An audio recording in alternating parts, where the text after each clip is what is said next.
The following is a presentation on the basics of posterior tibial tendoscopy, including a review of the relevant surface anatomy, portal placement, and diagnostic evaluation.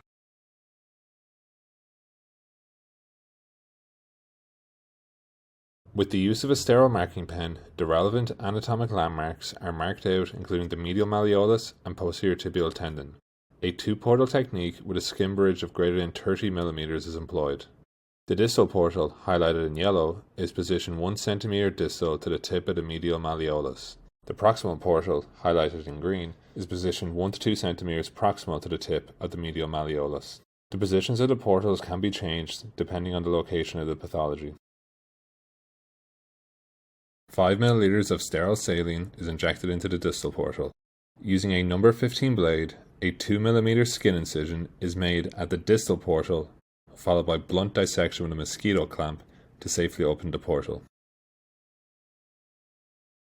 A blunt trocar is inserted into the portal in line with the posterior tibial tendon sheath. Typically, a popping sensation is appreciated when the trocar pierces the tendon sheath.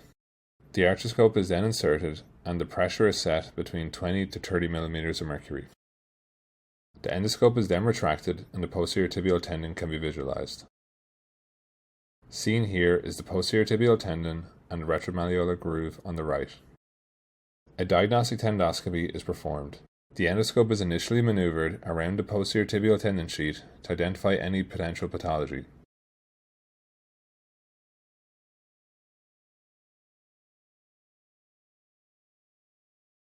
Here, a small superficial longitudinal tear of the posterior tibialis tendon is identified.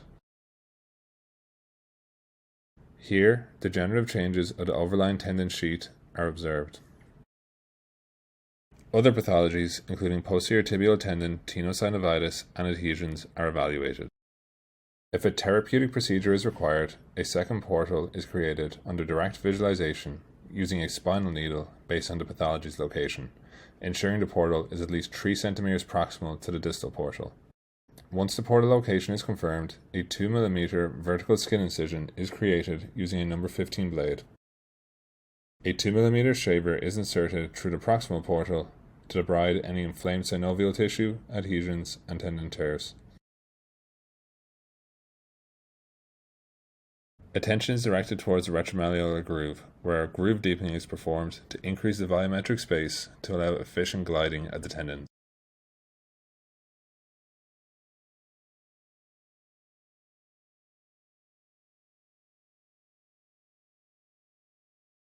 Next, scar tissue and adhesions around the tendon are resected with the shaver. Finally, passive ranging of the ankle is performed to assess tendon gliding.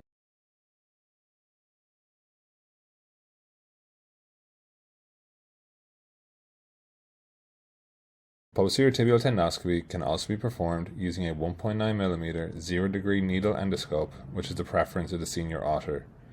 The technical steps of the procedure when using a 1.9 mm 0-degree needle endoscope are identical to using a 2.7 mm or 4.0 mm 30-degree endoscope. This procedure can be performed both in the office setting and in a formal operating suite.